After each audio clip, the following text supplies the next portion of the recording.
Good morning, I'm Joe Fryer. And I'm Savannah Sellers. Right now on Morning News Now, heightened alert. All eyes on Eastern Europe as the world braces for war. This morning, thousands of American troops on standby for possible deployment after the arrival of more Russian forces surrounding Ukraine. This after talks between President Biden and European allies reinforce a united stance against a Russian invasion. There's no reason for this to come to outright conflict. There's no reason for there to be another land war in Europe. And that's why we want to continue to pursue a diplomatic path forward. We have team coverage from the White House to Moscow with the latest on the efforts to end the conflict. Wall Street whiplash. Traders waking up wary this morning after a wild ride for stocks. The Dow seeing a 1,200-point swing after a steep nosedive and then a stunning comeback to end in the green. We'll break down what's behind the drop and the correction, plus what it could tell us about the market moving forward. Overcoming Omicron, more progress and setbacks in the fight against COVID. The White House now sending free N95 masks to pharmacies nationwide in an effort to stop the fast-spreading Omicron strain. Meanwhile, for those who didn't escape Omicron's grasp, a proven form of treatment isn't easy to find, and signs of a new normal in the era of COVID. We'll take you inside a bar now doubling as a testing site. Finally, screaming for sanity. A group of stressed out moms coming together to blow off some steam by letting out a loud scream. And it turns out moms do know best. We'll check in with a professional to find out why sometimes the best kind of therapy is a good old-fashioned scream sesh. I can't imagine that would make me feel better. Oh, you don't think it would? No, I do. Oh, I do? can. Oh, yeah. absolutely. Yeah. I just don't know where in the city you would do that without being awkward. Someone calling 911. Yeah, exactly. That's a good point. We don't have the space around here. No kidding. We'll try to find some. We'll get to that later in the show. This morning, though, more than 8,000 U.S. troops are now on heightened alert with fears rising that Russia could invade Ukraine. So far, no troops have been deployed, but the U.S. and its NATO allies are stepping up their response, hoping to discourage Russia from crossing the Ukrainian border. Right now, more than 100,000 Russian troops are along the border of Ukraine. With no diplomatic breakthrough in sight, the U.S. and other Western countries are preparing for the worst-case scenario. We hope it doesn't come to that, of course. But if Mr. Putin has designs beyond Ukraine, if he intends to threaten the NATO alliance, we want to make sure that we're doing everything we can to make sure that can't happen and that the alliance and our alliance partners can defend themselves. President Biden spent part of his Monday in the Situation Room speaking with European leaders. The president says everyone is on the same page about trying to come to a peaceful resolution with Russia. Let's bring in NBC News White House correspondent Carol Lee and NBC News reporter Matt Bodner, who is in Moscow. Matt, going to start with you. Russia's presence along the Ukrainian border is growing. So what's the latest on the ground there, and any signs, any signals that Vladimir Putin is close to making a decision on whether to invade? Joe, good morning. All right, so let's start with these troops and throw up the big board. Obviously, Russia has already amassed a significant share of its ground forces. Also, air forces, we're seeing a lot of, or a decent amount of Russian naval activity as well. You know, one of the things that's caught my eye is that the Russian Navy, not pictured on the map, but off the coast of Ireland, has scheduled an exercise, a live fire exercise about 250 kilometers off the coast of Ireland.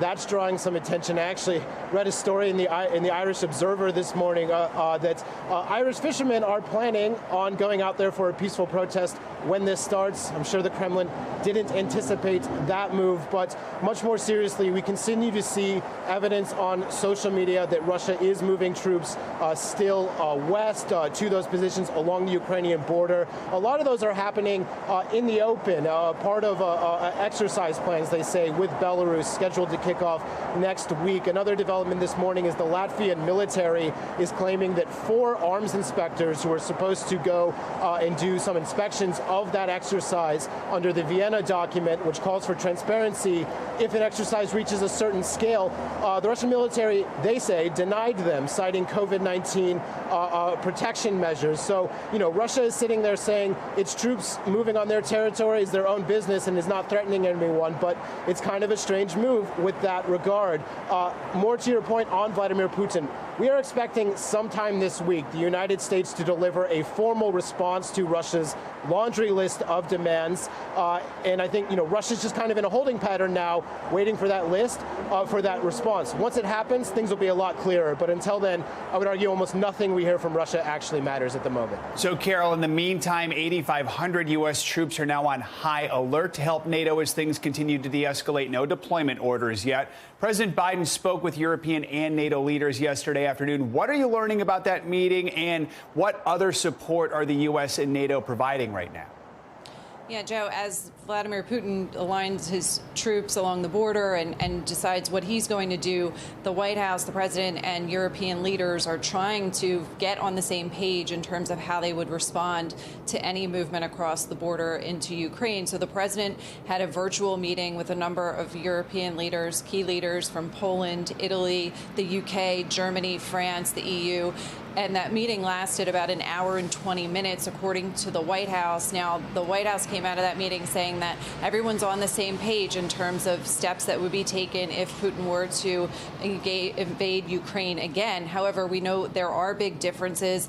And meanwhile, they're all just really trying to figure out and game out what exactly Vladimir Putin is going to do. They still don't have a full grasp on that. Take a listen to the White House Press Secretary Jen Psaki talk about this yesterday. While we can't get into the mind of President Putin, we are seeing the preparations that they're making at the border. We have been in conversations and discussions with Eastern flank countries. Obviously, our Secretary of State just returned from a trip to Europe as well, and he was part of the discussions this weekend, too. And part of that has been contingency planning and discussing what their needs have been. Now, it's worth noting that none of these troops that are on standby are slated to go to Ukraine, but the U.S. does continue to send military aid to Ukraine, Joe. Matt, what has been the reaction from Ukrainian and Russian leaders with more military help from NATO now on standby? So the Ukrainian reaction is kind of conflicted. On the one hand, they're downplaying the Russian threat from certain areas in Kyiv. On the other hand, they definitely are raising awareness. They're in a tough spot. If they do too much right now, they could risk actually provoking a Russian invasion. They could also scare away foreign investors and such. So it's a difficult position for Ukraine. Russia, of course, very predictably is looking at all the movements from NATO now and saying that's exactly what we're talking about. NATO is trying to provoke something. They're trying to encourage Ukraine to attack eastern Ukraine. So that's basically the situation now. Matt Bodnar, Carol Lee, thank you so much. Now, this morning, investors will be hoping for some calm after Monday's roller coaster day of trading. All major U.S. indexes plunged early in the day yesterday, then rebounded. The Dow Jones had dropped more than 1,000 points before things turned around. Here to help us make sense of the latest market jitters is CNBC senior national correspondent Brian Sullivan. Brian, good morning. I mean, it really was a roller coaster. So walk us through what we saw on Wall Street yesterday. What led to this massive sell-off in the stocks? Why yesterday? And then that eventual rebound by the end of the day. How'd that happen?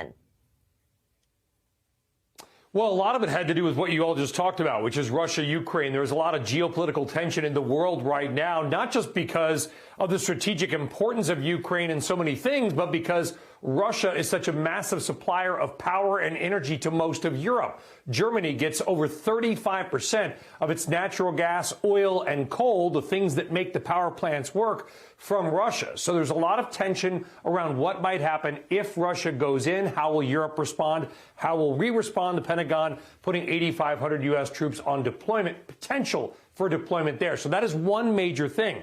Also, you've got the Federal Reserve, which is meeting today and tomorrow. They are expected widely to raise interest rates multiple times this year to try to cool down inflation. I'm sure you guys have talked about inflation a lot, constantly rising prices. One way to control that is to try to put the brakes on the economy, slow things down just a bit. The Federal Reserve doing that by raising borrowing costs, things like mortgages or credit card rates or car loans. Just raise them a little bit, guys, so that they slow down. The confusion is how many times the Fed will do that and whether or not they will be able to sort of weave that needle, that delicate needle thread through this economy, guys. And that's the question about what happened in that furious comeback as well. Yeah. Find somebody that takes both sides today. Yeah, absolutely. So we have these big issues, Ukraine, prospect of interest rate hikes by the Fed. Are these concerns, though, overblown as those things maybe stabilize a little bit more, or should investors be worried about all this up and down? It's a good question. I mean, listen, Russia and Ukraine have had problems for a while. In fact, I was in Russia in 2014 when they effectively annexed the Crimean portion of southern Ukraine and still control that today. So this has been going on for some time. And I say that not because it's not huge, but because it should not be new. It's only just ratcheted up in the last couple of weeks. The Federal Reserve, we've known they're going to do this. I think here's the reality, guys. The market has done fantastic the last number of years. A lot of people made a lot of money. They've been gambling on these beaten up stocks. They've been buying things like Bitcoin and Ether. The market, as many might say, got a bit frothy. Money was cheap. You could borrow money for just a couple of % interest, if that. So cheap money combined with a lot of speculation. There's been a lot of, dare I say, gambling going on in the market. And in the last couple of weeks with the nerves on high, some of that gambling has been pulled back. But overall, I think the economy is still very strong, and we'll see where this market goes from here. And Brian, quickly before I let you go, what advice would you give to investors right now who just saw what happened yesterday and aren't sure how to handle it? Think long term. Markets go down, and that's healthy. Healthy corrections are a part of this market. Markets going up every day are when you need to be worried. It's okay to go down. Don't sell into the panic. Think long term. Markets go up 75% of the time. Brian, great advice there. Good for me to hear myself, too. Thank you very much. Good to see you. Some mixed news this morning on the coronavirus pandemic. COVID cases are dramatically falling in some regions of the country, while others are seeing a dangerous spike. Take a look at this map, which is based on an NBC News analysis of COVID-19 case number data. All those states in orange are no longer experiencing a surge in cases, but all the other states you see in gray are still surging. And at this rate, Dr. Anthony Fauci says he expects most states to reach a peak in Omicron cases by February. Here to help break down what this means moving forward is NBC News medical contributor Dr. Kavita Patel. So, Dr. Patel, this looks like a hopeful sign that we may have turned the corner with Omicron or are close to turning the corner, but we shouldn't let our guard down right now, right? Right. That's right, Joe, because coming down, there's still a lot of cases. And as you mentioned, many parts of the country are still going up in their swing. And unfortunately, hospitalizations will follow. So, Dr. Patel, this morning, NBC News learned that Pfizer will begin to test an Omicron COVID-19 vaccine for people between the ages of 18 and 55. So by now we've learned it takes time to test and eventually approve a vaccine. So why is this happening? Do we need a vaccine specifically for Omicron, especially if it's not available right away? Yeah, Joe, it's a significant development. Both Moderna and Pfizer announced that they were working on something. Today, we got the most details from Pfizer. By the way, changing an mRNA vaccine doesn't take as long as one might think. It's like changing the contents of a FedEx package. It's very important, but the outside of the package is still the same one. So it can take several months, but that's a very short time frame. It's important to do this because we need to understand if Omicron does become really the dominant variant in the world and our current vaccines are decreased in its effectiveness, having one that's updated will give us a lot more information and could be incredibly useful if it continues to hang around and cause surges in the future. Helpful analogy with the FedEx package there. All right, let's get to a viewer question. Matt from New Mexico writes, at the beginning of the pandemic, quarantine was 14 days. Why or how has that turned into 5 days quarantine? And should that be 5 days with the mask? What can you say to Matt about that? Yeah, so Matt, you're bringing up an important distinction. I want to just say that if you're fully vaccinated and boosted, you don't really need to do anything different other than wear a mask. And if possible, try to get a test. That's me adding on to the CDC. But to Matt's point, if you are not boosted, you've just had that primary series, or you're unvaccinated, they do recommend a 5-day quarantine. And that is also with a mask. And that is because in those first 5 days, that's the highest infectious period. It doesn't mean it drops to zero, but it's the most vulnerable time and the time in which you're most likely to test positive. All right. Dr. Patel, thank you so much. I know our viewers appreciate it. And thank you to everyone who has been sending in questions for our doctors. We do want to hear from you, and our doctors are ready to answer your questions. You can email us at morningnewsnow@nbcuni.com with your questions, and you can always let us know if you'd prefer to stay anonymous. Healthcare workers are fighting this latest COVID wave with more tools than they've ever had before. That includes those antiviral pills that President Biden touted in his news conference last week.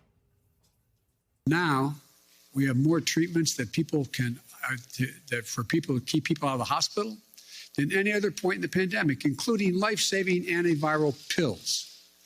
We purchased 20 million of these new Pfizer pills, more than any country in the world. NBC News correspondent Ellison Barber joins us now in New York. Ellison, good morning. So these pills can be very effective according to this data. And as we just heard, the president says we have more of these COVID pills than any other country, tens of millions of them. But tracking them down seems to have been a problem for some people. I mean, there's not the access that there is with vaccines or tests in terms of a tool to fight this virus. So tell us what's going on and how hard they have been to find.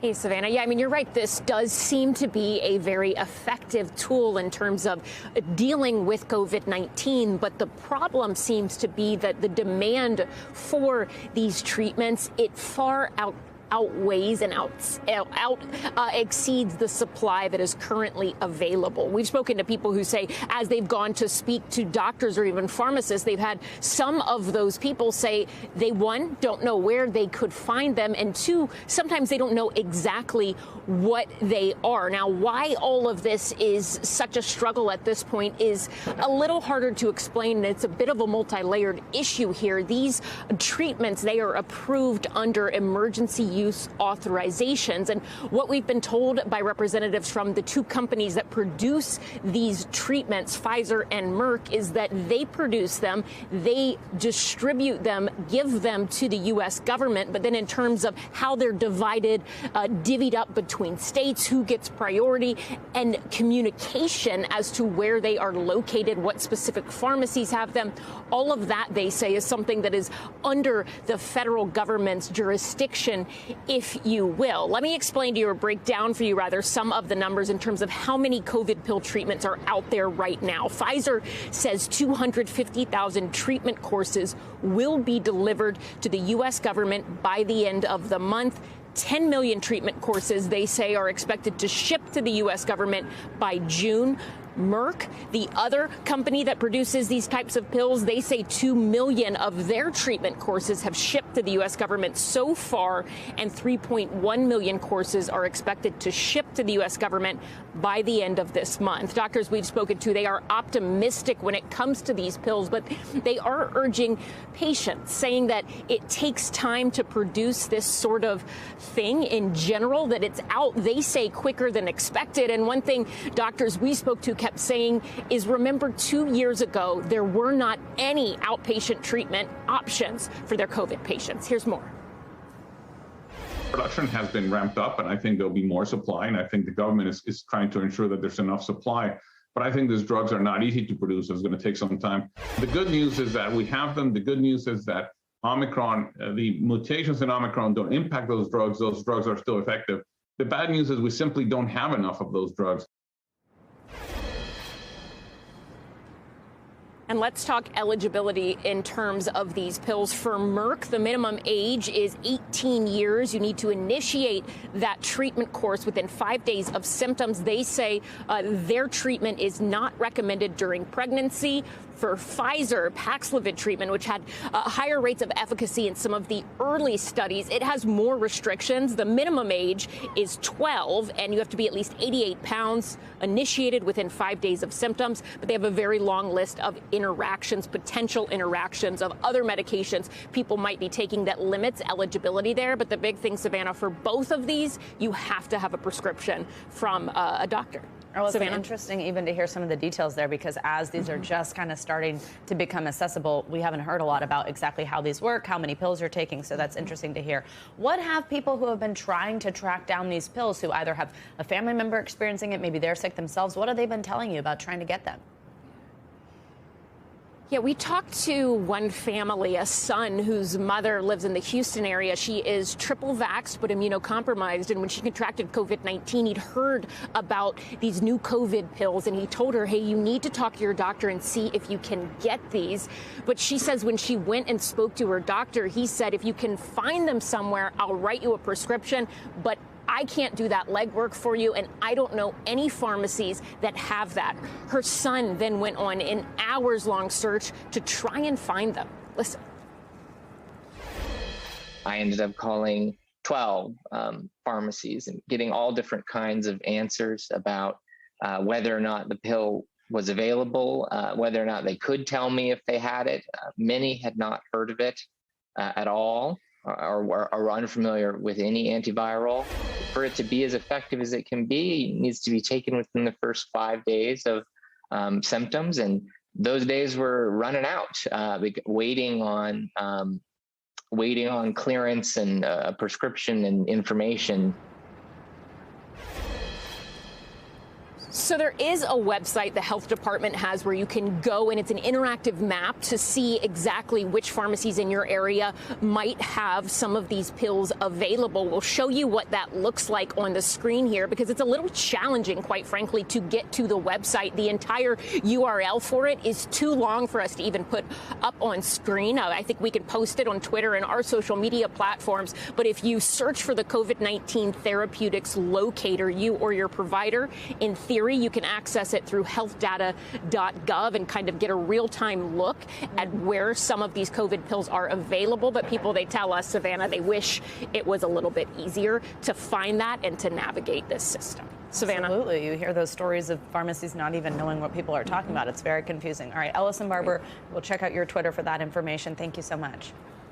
The Supreme Court is adding affirmative action to the list of high-profile issues justices plan to tackle this term. The court has agreed to hear legal challenges to the admissions process at Harvard and the University of North Carolina. The cases could alter college admissions as we know it, presenting the most serious threat to affirmative action in decades. Here's NBC News Justice correspondent Pete Williams.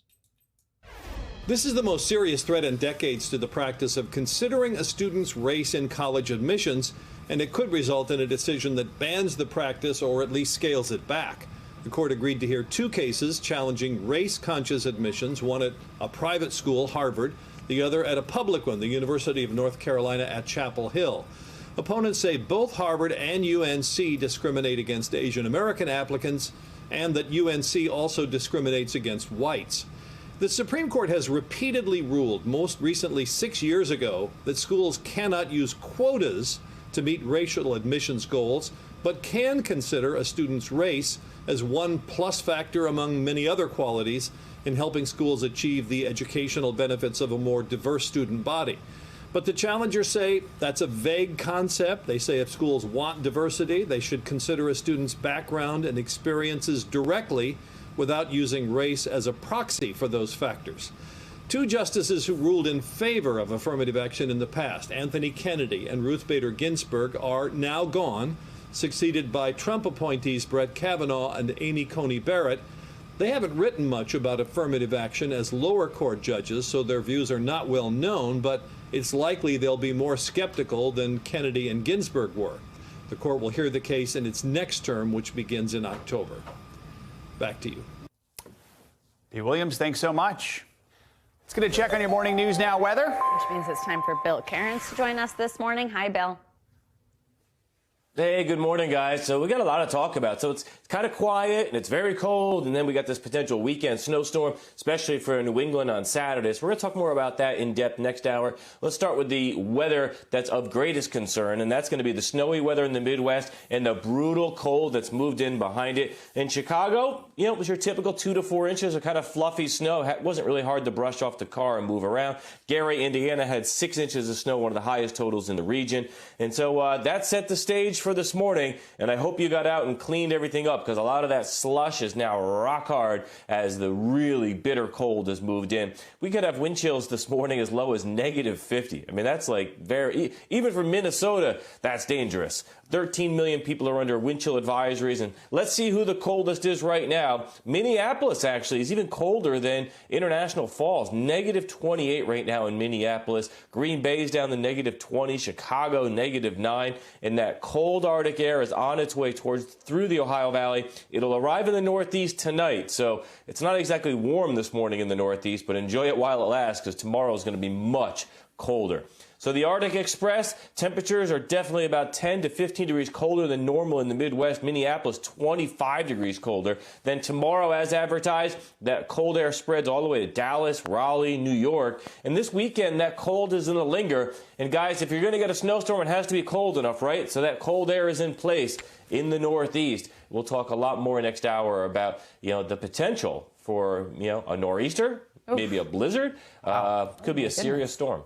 All right. Yeah. Ooh, all right. Stay tuned for that. Thank you, Bill. Thanks, Bill. Coming up, heartbroken and angry, a family is demanding answers about a woman who was found dead after meeting someone on a dating app. Oh, I never get to touch her again. It's deplorable how they treated us. I see her in everything I do. Up next on Morning News Now, why the family says the police were being racially insensitive in their investigation.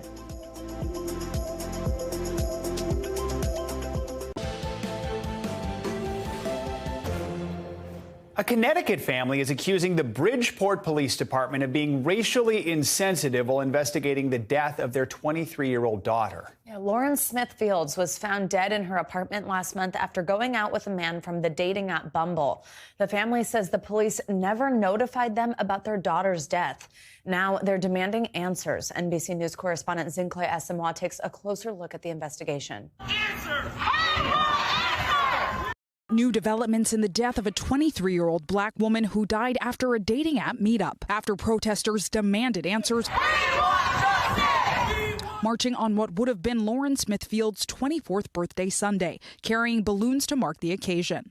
Smithfields was found unresponsive in her apartment December 12th. Her family now filing a notice of claim, a first step in preparing to sue the city of Bridgeport, Connecticut for its, quote, racially insensitive handling of Smithfield's sudden passing. I mean, whatever happened that night, we want to know, and we want to feel like that they care as much as we care. She was found by a man she allegedly met on the dating app Bumble, according to a police incident report provided by the family attorney. The man is 37 years old and white, according to public record, and he called the police, according to the incident report, when he says he woke up next to her and she was not breathing. The man who found Lauren is not currently considered a person of interest. What is the family's response to that? The family is very insulted by that. They weren't looked at as a person of interest, and we feel that is racially motivated. Her death ruled an accident by the Connecticut chief medical examiner. The cause of death is multiple drugs, including fentanyl and alcohol. According to the police report, the man told police that the night before, the two were drinking tequila and Smithfields became ill and, quote, went to the bathroom to vomit. They continued drinking and she fell asleep. The report makes no reference to the two having sexual relations that night. The man says he heard Smithfield snoring around 3:30 a.m. When police arrived before 7 a.m., she had been, quote, dead for at least an hour or more and had dried blood in and around her right nostril. The family is alleging a racially insensitive handling of the case, that their civil rights were violated. What exactly are you referring to?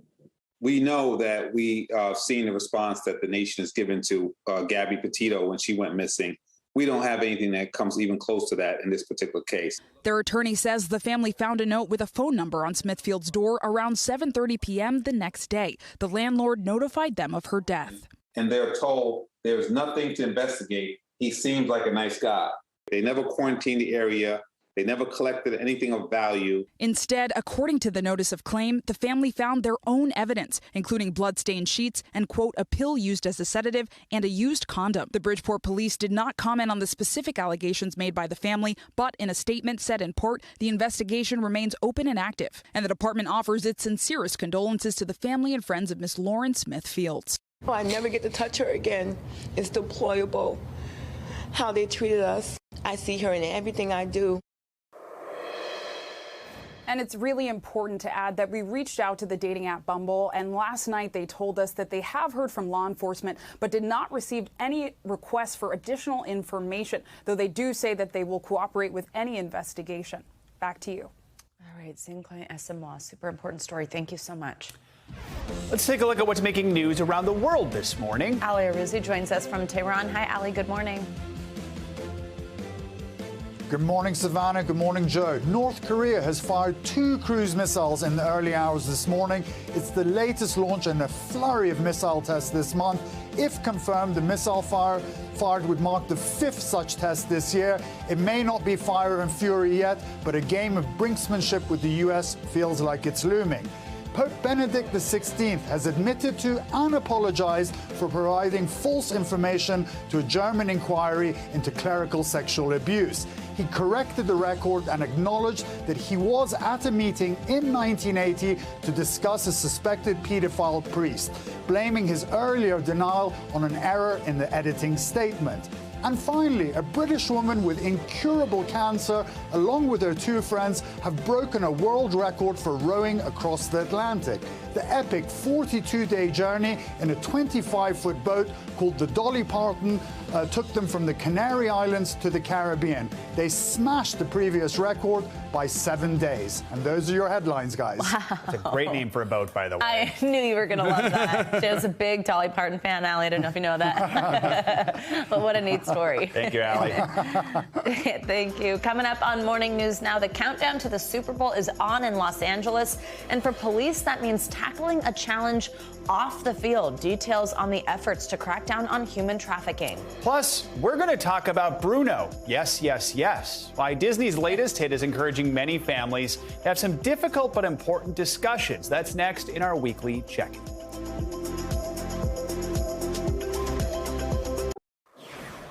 Nearly 1 month after launching, the James Webb Telescope has finally reached its destination 1 million miles away from Earth. NASA confirmed yesterday the operation was a success and that after firing its thrusters for 5 minutes, the telescope got to its proper location. NASA expects to see the first images from the Webb telescope this summer. The $10 billion tennis court-sized telescope launched back on Christmas Day. Astronomers plan to use it to study the universe and its origins. It will also be used to scan atmospheres, looking for any potential signs of life. Excited for this summer when we can finally see these images. Hubble has provided so many incredible images over the years. Now a new era. Absolutely. So much of what you just said was so cool. Yes. Looking for signs of life. It's the size of a tennis court. What? Space stuff is so cool. Very cool. What if Thanks, the Joe. aliens are playing tennis?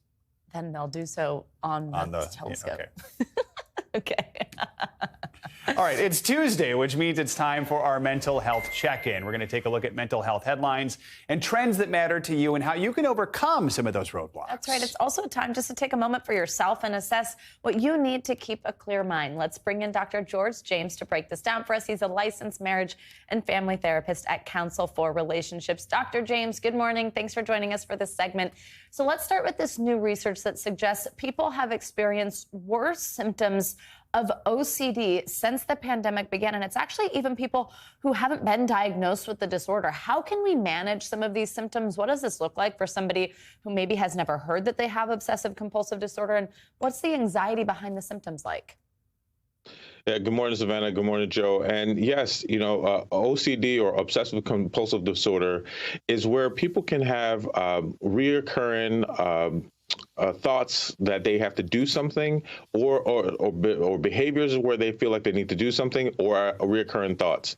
And sometimes this can get to the place where they feel like they need to do something to make sure that they don't get sick or that somebody else doesn't get sick or that they might experience germs. And when you talk about those symptoms in the middle of a pandemic, it makes sense that those rates might increase, especially for those people who might not have normally had it. And what we think about is that sometimes people say OCD all the time, and it's one of those things that people share about.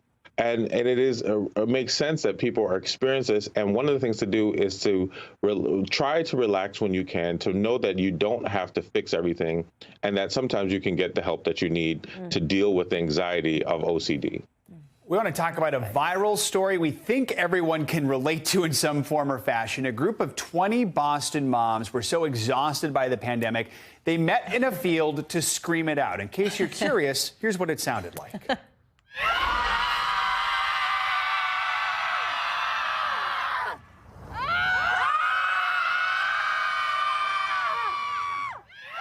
Yep, that's screaming. So, Dr. James, why does a simple scream help alleviate some of the stress that moms or anyone else is feeling in the pandemic? And should we all scream a little bit now and then?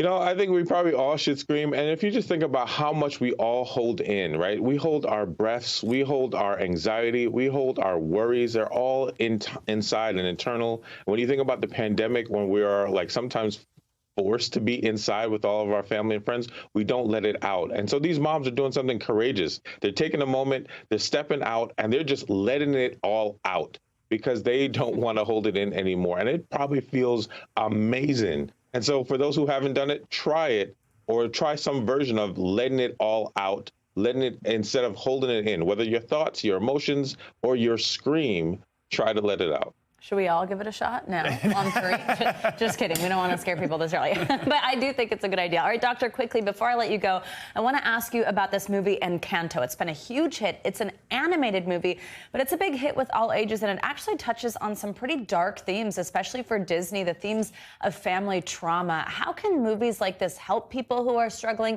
to talk through their own struggles, and how important is representation like this within media?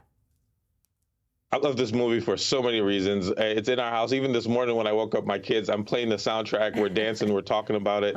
And what's good about this movie, because of those themes, it allows families to have conversations maybe about things that they haven't talked about before, like trauma, like what has happened in previous generations. And especially for families who are coming from other countries, immigrant families like myself, right, where they come from another country. My family came from Jamaica. You can talk about what happened. What was that experience? Sometimes families have had to give up and go through a lot, and also the burden on the current generation. What did they feel and what are they experiencing? The pressure to be perfect, the pressure to fix everything, or the glue to hold everything together. And representation always matters, and I love that they do that in this movie. So many great things and great soundtrack, great feeling all the way around. I think this is a great thing for health, mental health, and all around family values. Love that. Dr. George James, great group of stories today. Thank you so much for your help this morning. Thank you. We're going to talk about Bruno. Yeah. All right, Los Angeles is getting ready to host Super Bowl 56, now less than 3 weeks away. But there are other preparations going on that have nothing to do with football. Combating human trafficking. MSNBC anchor Lindsay Reiser has the details. We do hear these warning bells ahead of things like the Super Bowl because of the influx of visitors and crowds. And California is considered especially vulnerable because it's so close to airports. International borders, has a high immigrant population. But there are people who work to prevent trafficking every day who say we need to be focused on this year-round, not just around big games. The excitement around the Super Bowl is palpable with the big game less than 3 weeks away. But that also means preps are underway to make sure it's safe. We absolutely prepare for big events, whether that's the Super Bowl, the Olympics, anything that is big going on in our cities. We make sure that we are beefing up operations. Carol Chang is the Senior Director of Global Driver and Courier Operations for Uber. They're staffing up their public safety team, handing out these tags to drivers in the Los Angeles area with the national and local hotlines to report suspected trafficking, and blasting drivers nationwide with what to look out for. What kind of a responsibility does Uber have in making sure that traffickers aren't using your platform to further their activity? This is a global issue, and it affects estimates of about 25 million people worldwide. And so we do feel that at the size and scale at which Uber operates, in 80 plus countries around the world, millions of trips happening every day, that we do have a part to play. Uber drivers say they're sometimes the first people to notice when someone might be in danger. We find ourselves, closer than where the police can be at any given time. LA area driver Ava Blanco says she picked up a teen girl last March, but she quickly felt like something wasn't right, especially when the girl shared where she was headed. My mom, in instance, came over, and I just felt scared for her because I know no young girl is going to be safe in a motel partying with other people. And I tried to explain to her that maybe it wasn't the safest place for her to go. She says she called 911, waited on hold to speak with police, and followed up with Uber, but she's not sure what ended up happening to the girl. I believe she was giving me the details of her life or sharing some of what was going on in her life, asking for help. Ava says it's important for drivers to know some of the warning signs. And Uber's current campaign is part of a broader push from anti-trafficking and exploitation group It's a Penalty. American and Southwest Airlines will show this video on flights. IHG, Hilton, and Motel 6 hotels will display posters. And the Los Angeles Super Bowl Host Committee says it's working with anti-trafficking groups to provide community training and victim services ahead of the game. I absolutely think that there's a place for rideshare companies, airlines, and all of these companies do have a role to play.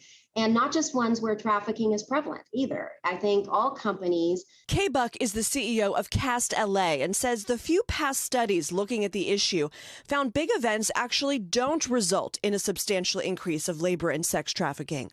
What I would like to see is those resources for the campaigns to be put towards really good outreach that works to reach survivors all year round. She does say they've seen a huge increase in calls to their organization during the pandemic. Last year, we had over 2,500 hotline calls, and this was the highest number of hotline calls in our entire history of 23 years as an organization. So what are the warning signs to spot trafficking victims? According to Kay, people who are acting like someone told them what to say, are showing signs that they're being controlled, or are afraid to talk to someone who's trying to help. They don't need to be rescued. They need to be provided with the rights that they deserve. Working to stop trafficking on Super Bowl Sunday and the other 364 days of the year. While some of these anti-trafficking groups diverge on how much focus to put on the big game, experts do seem to agree that it is a daily problem in Los Angeles and across the country. Lindsay Reiser, thanks so much. Coming up, Sarah Palin's day in court put off by a positive COVID test. Up next, the latest on the former VP candidate's legal battle with the New York Times, including the unusual comment by the judge about her vaccination status. And hot market, an inside look at the rush to buy homes as mortgage rates rise. You're watching Morning News Now.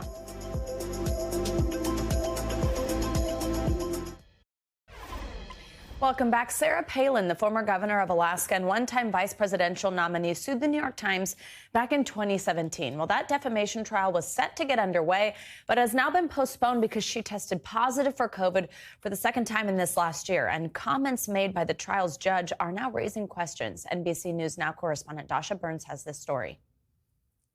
A positive COVID test throwing a wrench into Sarah Palin's day in court. The former vice presidential candidate's libel lawsuit against the New York Times and its former editorial page editor, alleging the paper damaged her reputation. But U.S. District Judge Judd Rakoff postponing the trial, making an unusual announcement about the news in court, saying, quote, Ms. Palin had tested positive for coronavirus. She is, of course, unvaccinated. How surprising was that kind of statement to you from a lawyer's perspective?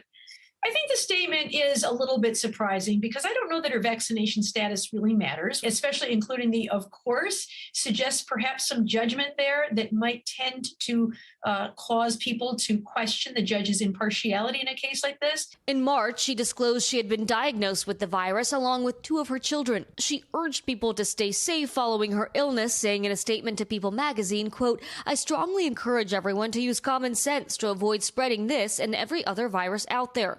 But Palin has also been publicly outspoken about her anti-vaccine views. Last month, Palin said that she will not be getting the COVID shot. It'll be over my dead body that I'll have to get a shot. I will not do it.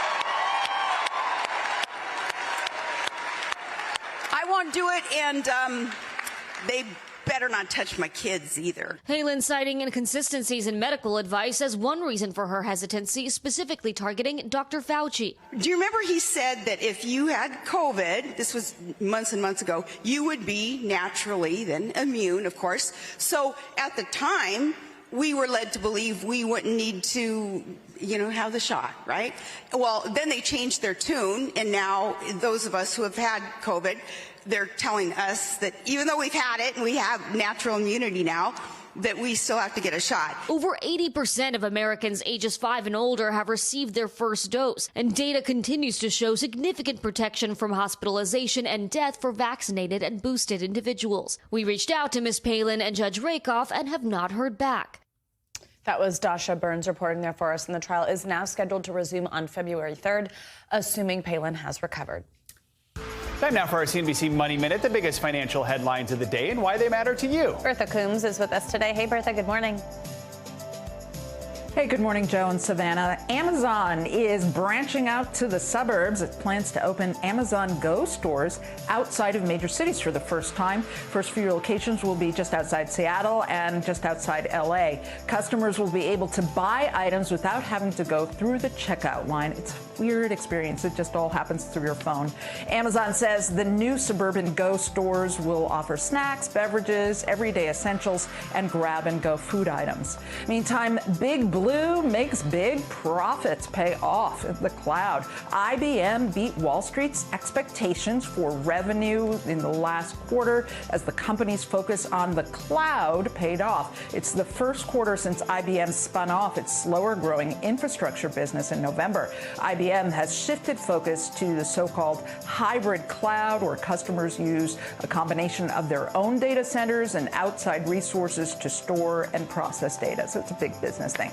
And Google's long-rumored smartwatch may soon be a reality. Reports say the device could launch in May when Google holds its annual developers conference. It's expected to have a circular face, a heart rate sensor, and other features adopted from Fitbit, which Google bought last year. So it could be available just in time for Mother's Day, kids. Oh, yeah. Hey, good idea. Look at Bertha, ahead of the curve there. Yeah. We always need shopping help early because we're kind of procrastinators. Yes. All right, Bertha, thanks so much.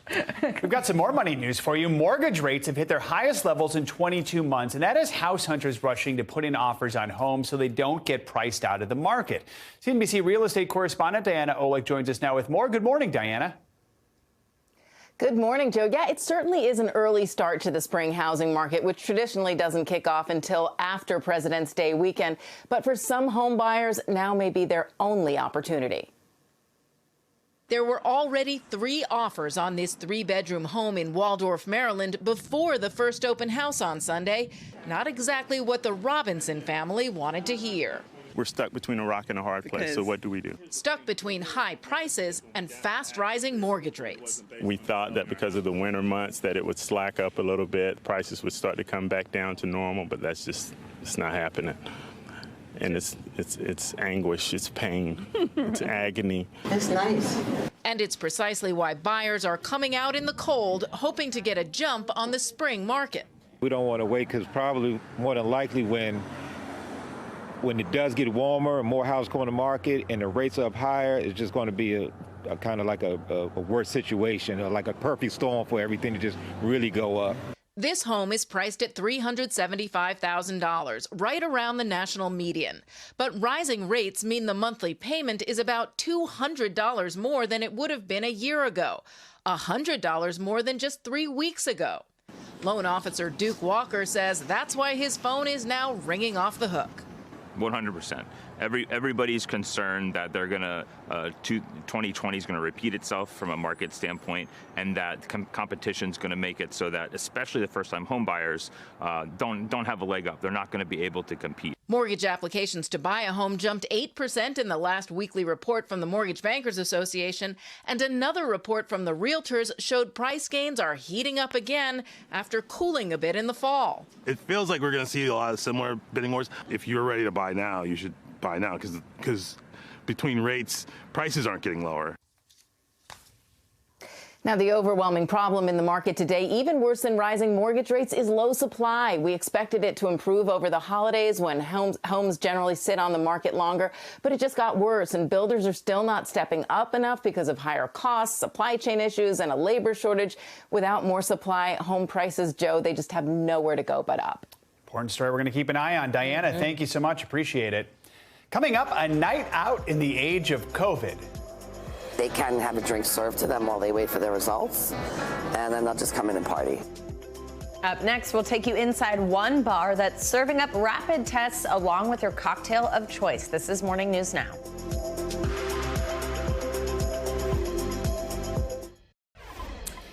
Something new is on the menu at one New York City bar. Henrietta Hudson, one of the city's long-standing queer bars, is the first in the Big Apple to offer free COVID testing. NBC News Now correspondent Isa Gutierrez went to check it out for us.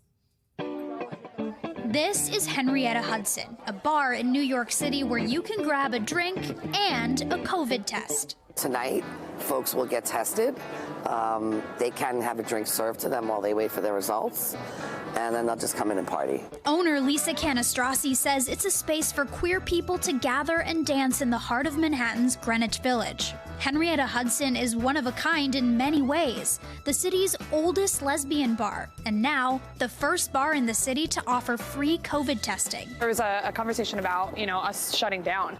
Amid the contagious Omicron surge, a pivot to testing is a way to remain open safely. That meant training the bar's own staff to swab. We were so afraid to go back under lockdown and not be working and on unemployment again. I think we were all ready for whatever. We reached out to a couple of the staff like, hey, do you want to start testing?